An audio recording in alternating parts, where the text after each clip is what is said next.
Hola a todos, bienvenidos a una nueva píldora en esta actualización que estamos haciendo de patología VIH.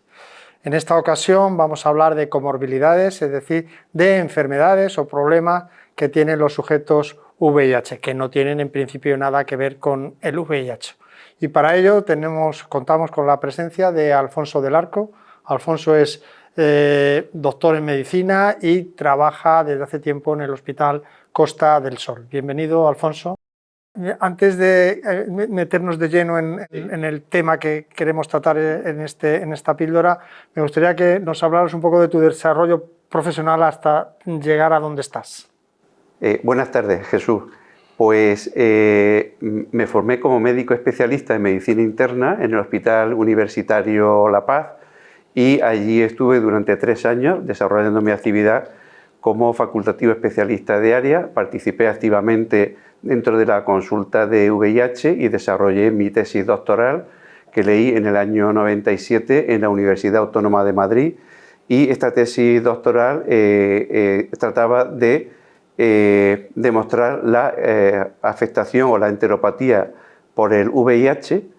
Con posterior a la lectura de la tesis, pues obtuve una plaza de medicina interna en el Hospital Costa del Sol y ahí he desarrollado mi actividad activamente atendiendo a pacientes con infección por VIH y participo en la Comisión de Infecciones, donde soy el presidente y coordino el programa de antibióticos. Muy bien, conozco bien tu trayectoria de infectólogo de amplio espectro, pero hoy nos interesa la patología VIH y sobre todo las comorbilidades, ¿no? Que es el topic de esta píldora. Entonces entiendo que las comorbilidades son como algo emergente porque tenemos solucionado la eficacia con los tratamientos frente al VIH. Como no tenemos problemas con la eficacia, aparecen otras cosas en estos enfermos que siguen viviendo y siguen cumpliendo años, ¿no? Es algo así, ¿no, Alfonso? Efectivamente, Jesús. Yo definiría que hay como 3 grandes fases en la atención de los pacientes con la infección por el VIH. Una primera, donde prácticamente nos dedicábamos a tratar infecciones oportunistas, con muy poca base de tratamiento para controlar la infección. Y es probablemente a partir de la Conferencia Internacional de Vancouver cuando aparece el tratamiento antirretroviral de alta eficacia. Esto consigue controlar la infección, las expectativas de vida mejoran de una manera exponencial y como consecuencia esto va a originar una disminución de ingresos en el hospital, mayores expectativas de vida y secundariamente la población va a envejecer y propiamente por el hecho de envejecer van a ir apareciendo comorbilidades como ocurre en la población general. Me gustaría que antes de entrar de lleno en las comorbilidades me hablaras un poco de los trastornos morfológicos que también y metabólicos que ocurrieron en aquellos primeros años, a final de los 90 y que causaron tanto impacto en la población de personas que viven con el VIH. Me refiero a la lipodistrofia. Sí, bueno, sin duda. Yo creo que la aparición de algunos fármacos que nos ayudaron para controlar la infección iba aparejado con una serie de efectos secundarios. El tema de los problemas de la hiperlipemia y los trastornos morfológicos no es algo nuevo, obviamente, y algunos de los fármacos pues estaban relacionados con acúmulo de grasa en determinadas localizaciones que realmente suponían un estigma para las personas. En otras, pues lo que ocurría era una pérdida de la grasa facial que facilitaba la identificación de personas que pudieran vivir con el VIH y eso sin duda era algo dramático para las personas que vivían en ese momento con esta infección. Efectivamente, fueron años muy duros por lo que tú dices del estigma, de la señal que llevaban de ser seropositivo y que mucho tenía que ver fármacos con verdadera toxicidad. Me acuerdo que era toxicidad mitocondrial, ¿no? Efectivamente. Muy bien. Luego el otro problema que empezamos a tener inmediatamente también con respecto ya metiéndonos en las comorbilidades era el problema de las interacciones de los IPE, los inhibidores de la proteasa potenciada con las estatinas. Me acuerdo que aquello también era un mundo enorme y de gran trascendencia, ¿verdad? Sí, de hecho es un problema que ha mejorado de una manera exponencial, pero sí que es cierto que en los primeros momentos de tratamiento de alta eficacia, en su mayor parte en esos momentos utilizábamos fármacos que eran inhibidores de la proteasa, por tanto con actuación sobre el citocromo P450, y realmente sí que podía suponer un problema de aparición de toxicidades por estas interacciones, ¿no? Probablemente esto ha mejorado con el tiempo y tenemos fármacos que hoy día pues tienen menos interacciones, y esto nos ha facilitado tanto a nosotros como a las personas que viven con el VIH poder hacer unos tratamientos que son más amables desde este punto de vista.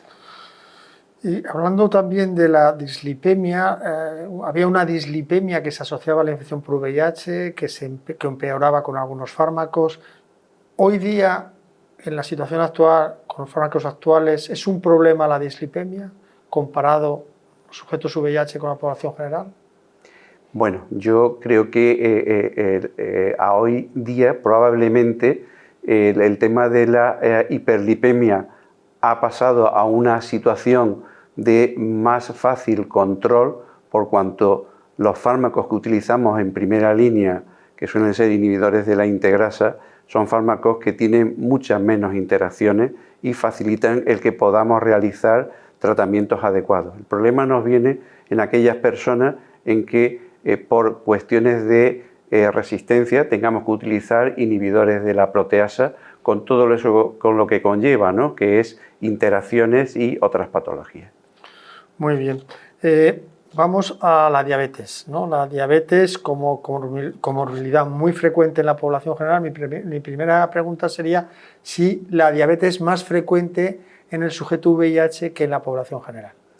Bueno, quizás revisando lo que hay en la literatura, sí que existen datos en algunas cortes en que se informa que hay una mayor incidencia.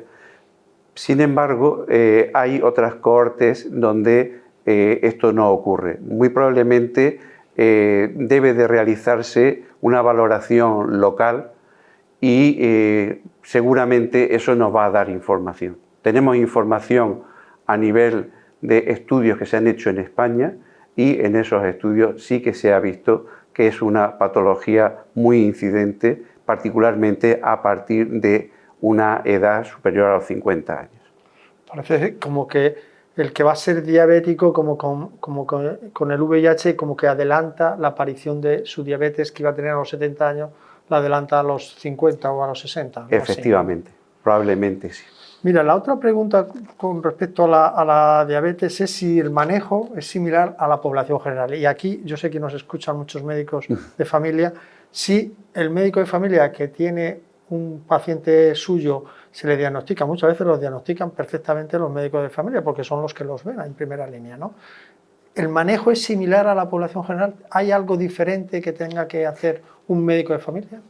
Yo creo que en el tratamiento de la diabetes, que es un tratamiento escalonado y muy probablemente la piedra angular de inicio, que es con metformina, yo creo que eso es global. Y respecto a lo que es el tratamiento, una vez que hay que utilizar otros fármacos, yo creo que es muy parecido a lo que ocurre en la población general, y se deben de utilizar fármacos en los que, bueno, ya hemos visto que son eficaces, que han demostrado además un valor añadido en algunas comorbilidades, dependiendo que además de la diabetes tengan insuficiencia renal, que sean pacientes con patología coronaria, que tengan insuficiencia cardíaca, y probablemente hay unos fármacos que ya han demostrado, pero esto es en la población general. Esto mismo yo creo que se puede hacer perfectamente en la población que vive con VIH. Es decir, que es una buena noticia lo que tú estás diciendo, sí, en el sentido de que por ser seropositivo, un señor de 50 años que es diagnosticado de una diabetes, el abordaje tanto preventivo o farmacológico debería ser similar a la población general. Sin duda, y es una buena noticia porque podemos utilizar prácticamente todo el arsenal que se utiliza con la población general. Y el tratamiento antirretroviral aquí habitualmente no estorbaría en absoluto, no habría que Claro. hacer modificaciones de ese tratamiento. Claro, efectivamente, pero por lo que hemos comentado con otras comorbilidades, la inmensa mayoría de nuestros pacientes están con inhibidores de integrasa y esto facilita de una manera extraordinaria porque prácticamente no existen interacciones o son interacciones poco significativas, como pueda ser en algún caso con la metformina. Otra cosa, yo creo que ha quedado bastante claro, Alfonso.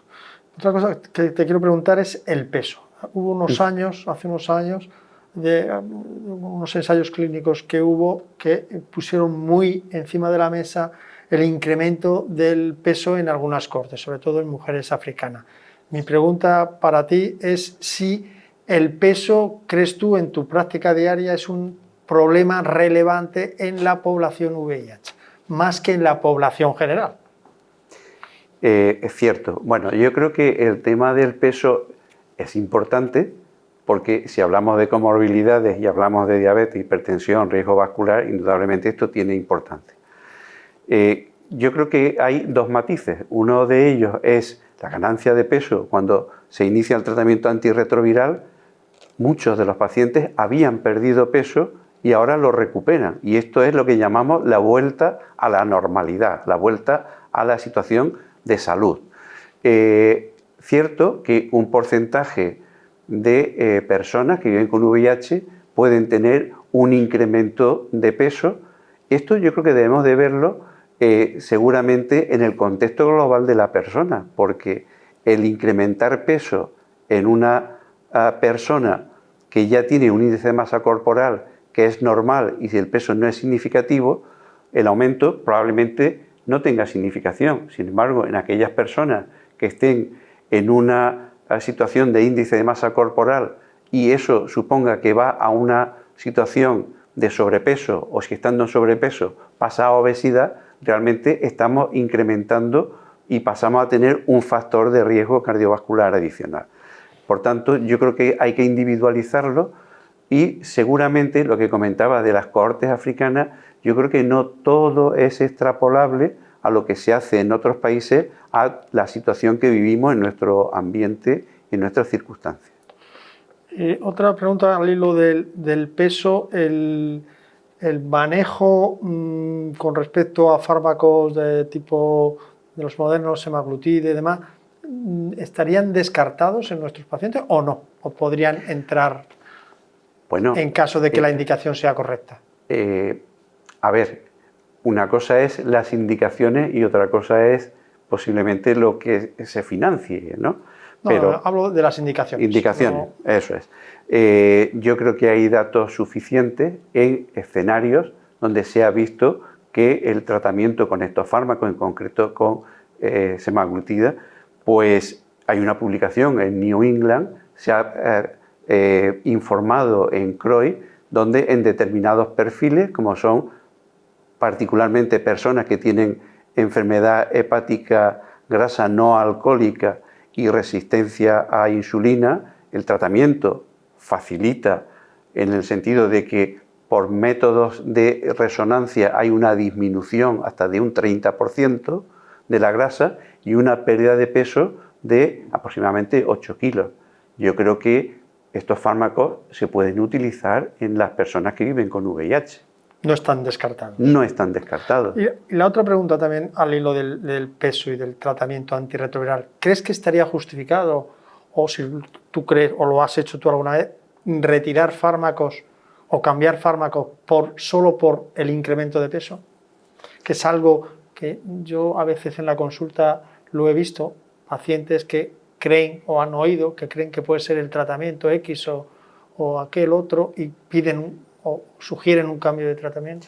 Bien, ¿Hay evidencia para hacer Yo esto? creo que no hay una evidencia clara en el sentido de que el hacer un cambio de tratamiento vaya a condicionar el que haya una pérdida de peso si ya se ha ganado. Eso sí que hay estudios y los datos que se han informado es que haciendo un cambio de tratamiento muy probablemente no se va a conseguir. Otra cosa es lo que son lo que el paciente demanda, ¿no? Entonces, pero por datos y evidencia seguramente los cambios no llevan aparejado en la mayor parte de los casos una pérdida de peso. Entiendo que el sujeto, la persona que vive con VIH con sobrepeso y obesidad, el manejo o la estrategia sería similar a la de la población general. Lo que hay que decirle es prácticamente lo mismo: dieta y ejercicio. Efectivamente, dieta y ejercicio. Sí. Correcto. Y pasamos ahora al riesgo cardiovascular, que aquí sí que tenemos muchos datos, además desde hace muchos años, del incremento de eventos cardiovasculares en la población VIH, incluso ajustándolo por factores clásicos y que tienen que ver con la actividad inmune que queda y residual a pesar de estar suprimidos el VIH. Bueno, hay un ensayo ahora que ha salido publicado el verano pasado, que es el REPRIVE, que me gustaría que nos comentaras en qué consistió este ensayo y qué demostró, partiendo de la base de que los pacientes o los sujetos VIH tienen más riesgo cardiovascular que la población general y que tienen más eventos, ¿no? Sí, correcto. Desde hace mucho tiempo venimos hablando como la infección por VIH como un factor de riesgo cardiovascular adicional. Y este ensayo viene a poner luz sobre un perfil de pacientes fundamentalmente con riesgo cardiovascular bajo o moderado, y en este ensayo pues es un ensayo publicado en una revista de máximo impacto como es New England, un ensayo muy bien diseñado donde los pacientes, pues 8.000 pacientes prácticamente, se aleatorizan en fase 3 a recibir bajo este perfil de riesgo bajo o moderado una rama a recibir pitavastatina 4 miligramos frente a placebo. Y los resultados a 5 años... En sujetos que no necesitaban estatina. En sujetos que no necesitaban estatina, bajo moderado riesgo, con un perfil de pacientes con una situación inmunológica buena, por encima de 500 CD4, que es uno de los objetivos que marcamos en el tratamiento antirretroviral, en su mayor parte suprimido desde el punto de vista virológico. Y hay algo evidente, y es que cuando el objetivo que se mide en el ensayo, que son los eventos cardiovasculares mayores definidos por la existencia de muerte, infarto, angina inestable, ictus transitorio, isquemia arterial aguda que requiere revascularización, los datos son claros. A 5 años, 4,8 eventos por 1.000 personas año en la rama que recibe pitavastatina frente a 7,3. Claramente hay un beneficio de estas personas de recibir pitavastatina porque es un número significativo de reducción de eventos mayores cardiovasculares. Por tanto, yo creo que esto seguramente nos va a ayudar a cambiar la práctica clínica y entender que personas que viven con VIH, independientemente de que estén suprimidos y tengan una situación viroinmunológica muy buena, se van a beneficiar de recibir este tratamiento con estatina. Y la patogenia no está tanto en bajar los lípidos, sino el efecto antiinflamatorio, ¿no? Correcto. Que pueda tener la estatina, ¿no? Efectivamente, más que en la bajada de los lípidos, seguramente ese efecto antiinflamatorio ya conocido de las estatinas tiene un papel predominante en el beneficio del uso de estos fármacos en este perfil de pacientes. Muy bien. Y como tú has dicho, probablemente este estudio que ya está publicado y ahora subestudios que se están haciendo en poblaciones determinadas, lo que tú has dicho probablemente nos hará cambiar la práctica clínica y de alguna manera introducir las estatinas de forma más generosa en los sujetos, en los pacientes con infección por VIH. Y luego el otro factor que es absolutamente importante en el riesgo cardiovascular es el tabaco. Nuestras cohortes yo recuerdo las primeras cortes cuando medíamos el tabaco estaban en el 60% de fumadores. Ahora se acercan al 50% de fumadores. Las cortes nuestras, que son sujetos más modernos y sujetos ya más antiguos, que vienen de una población quizá más lastrada por la droga, ¿no? Pero en cualquier caso, el porcentaje de tabaquismo en nuestras cortes es mayor que en la población general, que ronda el 20 y poco. ¿Y qué hacemos para lo del tabaco? Pues este es un problema difícil, y estoy contigo. Hay series donde la proporción de pacientes fumadores oscila, efectivamente hay una horquilla entre el 30, 40 hasta el 70% de fumadores en nuestras cortes. Sin duda, el intentar el abandono del consumo de tabaco es de las acciones más importantes y más relevantes y más beneficiosas. Hay estudios de cohorte donde se informa que la reducción del riesgo cardiovascular es de un 50% y se evita pues, en torno a un 50% de eventos cardiovasculares tipo infarto agudo de miocardio solo con el abandono del consumo de tabaco. Es difícil, cada vez lo vemos más en las consultas, aparte de que nosotros intentemos convencer a las personas que atendemos. Bueno, yo creo que hay alguna unidad de deshabituación tabáquica, hay algún fármaco que puede ayudar y nosotros debemos de ser proactivos y debemos de intentar vehiculizar a los pacientes que atendemos, las personas, mejor dicho, que atendemos, para de una manera o bien con apoyo psicológico, bien con apoyo a través de unidades de deshabituación, bien a través de fármacos, pero es probablemente la intervención más rentable desde el punto de vista cardiovascular. El Todocitan, ¿no? El fármaco nuevo que ahora se utiliza en primaria, ¿nuestros pacientes tienen alguna limitación para la posibilidad de utilizar este fármaco? Lo digo porque otra vez muchos colegas nuestros de medicina de familia se van a encontrar con sujetos VIH que tienen su tratamiento o que han tenido su evento también, incluso cardiovascular ya.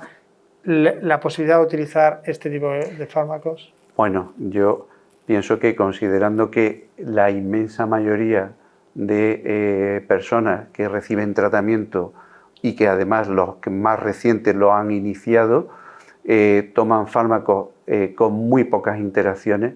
En este caso, de igual manera, siempre se puede consultar por si es una persona que tiene un tratamiento antiguo y tal, pero son fármacos que se pueden utilizar razonablemente y con seguridad en las personas que tratamos. Por lo tanto, volviendo otra vez a las patologías que hemos comentado, prácticamente el manejo, a excepción quizá de lo del tema de la estatina, que es un tema muy puntual, el resto de cosas podríamos decir que el manejo y el abordaje es igual que el de la población general. Sin duda. De hecho... no tienen que tener ningún miedo nuestros médicos de familia para poder atender a los pacientes. Ninguno, porque el panorama de tratamiento antirretroviral ha mejorado de una manera tan sustancial hacia la comodidad en cuanto a tolerancia y a muy pocas interacciones, y eso yo creo que hace que incluso haya una corriente dentro de lo que es la sociedad y la sociedad española de enfermedades infecciosas y también de atención primaria, donde seguramente muchas de las personas que atendemos pueden ser compartidas perfectamente con nuestros compañeros y nuestros colegas de atención primaria. Sí, se ha publicado ahora un documento mixto, tanto de GESIDA como de primaria, precisamente por compartir estas patologías, tanto desde especializada como desde primaria. Entonces, un sujeto VIH bien controlado, los factores quizá, por enumerarlos otra vez, Alfonso, ¿qué factores tendríamos que tener en cuenta para evitar o retrasar los problemas metabólicos o cardíacos?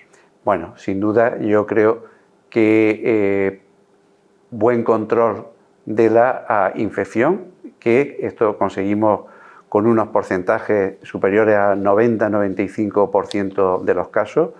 Y posteriormente, si tenemos que estratificar, yo diría, uno, el tabaco. El tabaco es el enemigo, creo que si no el número uno, probablemente lo sea, y luego tratar bien el resto de comorbilidades, fundamentalmente la hiperlipemia. Ya tenemos datos de que hay que anticiparse y objetivos en personas de riesgo vascular moderado o bajo, ya hay evidencias que se benefician, disminuyen los eventos y, lógicamente, buen control sin miedo de la diabetes, buen control sin miedo de la hipertensión, probablemente con unos objetivos que debemos de ser con cierto grado de agresividad, porque si estamos tratando y pensamos que la persona que vive con VIH tiene un riesgo adicional desde el punto de vista cardiovascular, probablemente debamos de tratar de una manera intensiva y sin miedo, porque vemos que la inmensa mayoría de personas pueden ser tratadas tanto por el médico que le atiende en las unidades de VIH, pero en un porcentaje muy alto pueden ser compartidos y pueden ser pacientes o personas que podamos tratar en conjunto, tanto en atención primaria como en la atención especializada. Y el peso, ¿no? También. Y el peso, indudablemente. Eso, como en la población general. Vivimos en una sociedad donde hay una tendencia y la proporción de personas, ¿no? Y particularmente a partir de que se cumplen 50 años, la probabilidad de sobrepeso se incrementa y hay que incidir en que el control del peso es un factor adicional para evitar otros eventos cardiovasculares.